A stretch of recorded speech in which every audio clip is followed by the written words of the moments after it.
state for the record. First of all, officially welcome members of the cabinet meeting. Call to order.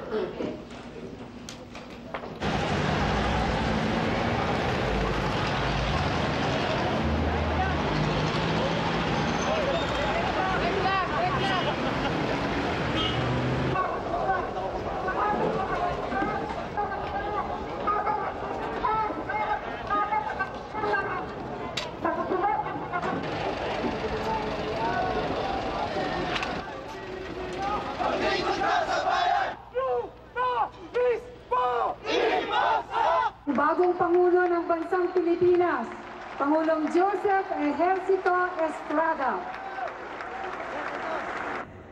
Dapat lang na malilit ang siyang makinabang sa ating pagsisikap.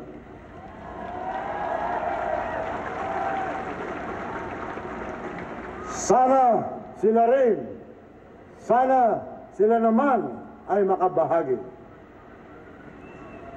Progress must not be measured by the number of golf courses of the rich. Huwag naman sanang mamasamain ng ilan sa ating mga mayayaman ang mensaheng ito. Mulat sa poll, sila ang nakikinabang at hanggang sa ngayon ay nakikinabang pa rin. Sapagkat gagawin natin ang lahat upang maibalik ang katahimikan sa ating bayan. Ang katahimikan na kailangan upang umunlad ang ating kalakalan. Kaya sa ating mga maliliit at mahihirap, narito ang pangako ni ERAP.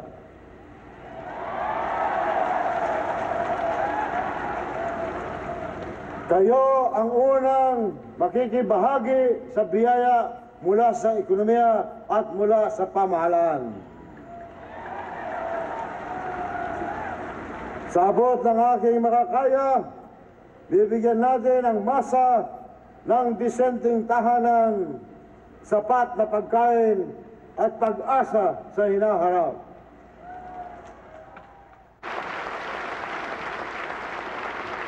Ang batalyon ng mga daang Colonel Ramiro Bay Alivio, kabilang sa Brigadier General Ilamer Artajo. Sir, ang mga lulang tagaputok o gunting vehicles, sinusundan nito ng 4 na